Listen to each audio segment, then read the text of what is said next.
جس صحابی کا تعلق حضور سے ہو جائے رب سورہ عادیات کے اندر ان صحابہ کے گھوڑوں کی قسمیں کھا لیتا ہے۔ ہائے ہائے، یہ قرآن کسی نے پڑھ کے سنایا تو پھر نہ قرآن فہمی، ہر بندے کے بس کی بات تھوڑی ہے۔ پتہ عبداللہ بن رواحہ نے کیا کہا رضی اللہ تعالیٰ عنہ، اوہ عبداللہ بن ابی، منافق اگر ساتھ سن، تو کہتا ہے حضور کے دراز گوشت کے پیشاب مبارک سے مجھے بدبو آ رہی ہے، سن ساری دنیا کی اور تیرے پاس جتنے عطر، خوشبویات اور کستوری کے جتنے بھی ڈھیر ہیں وہ ایک طرف ہے، حضور کی سواری کا بال مبارک خوشبودار ہے۔ کئیوں کو حضور کے پیشاب کے اوپر بھی قرأت آ جاتی ہے۔ صحابہ تو وہ ہیں جو حضور کی سواری کے پیشاب مبارک کو خوشبودار کہہ رہے ہیں۔ صحابہ بتا رہے ہیں دنیا والوں کو، دنیا والوں حضور تو حضور ہے، حضور تو حضور ہے، مصطفیٰ تو مصطفیٰ ہے، میرے آقا تو میرے آقا ہے۔ وہ قیامت تک بتا رہے ہیں صحابی کا عقیدہ ہے حضور تو حضور ہے۔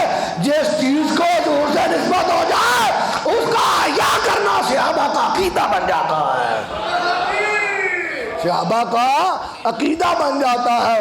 وہ کون سے بے رسول ہے؟ یہ ابو بکر نے آل رسول کا یہ نہیں کیا، عمر نے نہیں کیا، اور بغیرت تمہیں کیا پتا ہو، تو آج فلمیں بنا رہا ہے، تو آج لیڈی آف ہیون کون بنا رہا ہے؟ وہ شیعہ ہے۔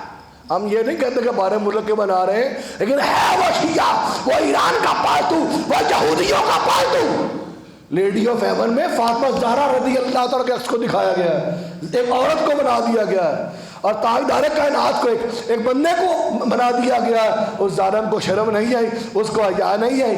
ہمارے دل میں تھوڑی سی حیا ہوتی۔ عزیزان محترم، امیر مجاہدین کھڑا کہا کرتے تھے جتنی دیر سے اٹھو گے اتنی قربانی زیادہ دینی پڑے گی۔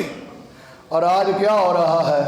آج ہم گم سم ہیں، آج ہم چپ کر کے بیٹھے ہوئے ہیں، لیکن صحابہ نے بتا دیا۔ اور تم تو میرے مصطفیٰ کی بات کرتے ہو جس کے قدموں کو عرش نے چوما ہے۔ حضور کی سواری کی نسبت اگر حضور سے ہو جائے تو صحابہ کا عقیدہ ہے وہ سواری کائنات کی سواریوں سے افضل ہو جاتی ہے۔ اور جس صحابہ نے یہ بتایا کہ سواری افضل ہے، حضور کے بارے میں کیا عقیدہ ہوگا؟ عزیزان گرامی قدر، تو اپنے دلوں میں عشق مصطفیٰ پیدا کیجئے، حضور کی محبت پیدا کیجئے، اور قرآن کو عشق مصطفیٰ کی اینک لگا کر پڑھا کیجئے۔ اور میں سلام پیش کرتا ہوں حضرت ممتاز قادری رحمت اللہ تعالیٰ علیہ کو۔ آپ کہیں گے وہ کیسے؟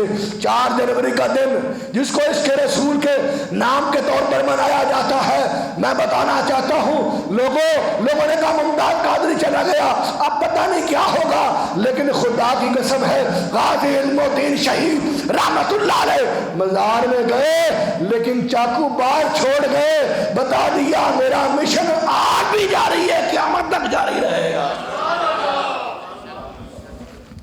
اور حضور من مجاہدین کے سال ثواب کے ختم چیلم کے موقع پر حضرت عبدالعزیز الحسینی الخطیب حضور غوث پاک کی آل سے اہل شام کی طرف سے ساتھ ساتھوں والے کھڑے ہو جا، اہل شام تیرے ہاتھ پر بیعت کرتے ہیں، ہم اہل شام کی عزت کو سلام کرتے ہیں اور اس عالم دین کی عزت کو بھی سلام کرتے ہیں جس نے بتا دیا نسبت مصطفیٰ یہ نہیں دیکھتی کہ پاکستان ہے یا عراق ہے، بس وہ یہ دیکھتی ہے کہ غلامی مصطفیٰ میں چاہے شرق میں رہنے والا ہے چاہے غرب میں رہنے والا ہے، ان کا عقیدہ ایک ہونا چاہیے کہ گستاخ رسول کی ایک سزا سرطان سے جدا، سرطان سے جدا۔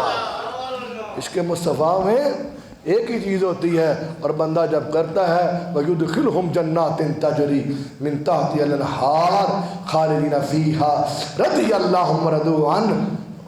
اللہ تعالیٰ راضی ہو جاتا ہے، اللہ راضی ہو جاتا ہے جو رسول کے ساتھ تعلق پر خوش ہوتا ہے، اور اس کے رسول کے لیے کھڑا ہوتا ہے۔ غازی صاحب غازی ممتاز قادری رحمت اللہ علیہ، تیری عظمت کو سلام ہے، تیری شان کو سلام ہے، تو نے 4 جنوری کو اس شیطان کے وجود سے اس پاک سرزمین کو قربان کر کے بتا دیا لوگوں ابھی یہ سرزمین باز نہیں، اب یہ سرزمین تو آج نہیں ہوئی بلکہ آج بھی عاشقوں کو پیدا کر رہی ہے۔ اور حضور بن مجاہدین آپ کی عصمت کو سلام ہے، آپ کا دیا ہوا مشن عام مشن نہیں ہے، ختم نبوت پر پہرا دینا ہے، اور جو مسلمان ختم نبوت پر پہرا دیتا ہے، پیر میر علی شاہ صاحب رحمت اللہ علیہ فرماتے ہیں وہ خالی نہیں ہوتا، وہ اکیلا نہیں ہوتا، اس کی پشت پر نبیوں کے سردار کا ہاتھ ہوتا ہے، اس کی پشت پر نبیوں کے سردار کا ہاتھ ہوتا ہے۔ اور اتنے کسی تھنے دار دا ہاتھ آ جائے بندہ مان نہیں، اور خوش ہو جاؤ، خوش بخت ہو۔ اور نبی پاک کی ختم نبوت پر پہرا دینے والوں کہ اللہ کے رسول کا ہاتھ جو ید اللہ کی شان والا ہے، وہ مسلمان اپنے محب کی جو ختم نبوت پر پہرا دیتا ہے اس کی پشت پر ہوتا ہے۔ یہ عام مومن کا حال ہے جس نے ساری زندگی ویل چیئر پر بیٹھ کر ختم نبوت پر پہرا دیا، اس خاتم رضوی کا مقام کیا ہوگا؟ اللہ تعالیٰ ہماری آزیق پر فرمائے۔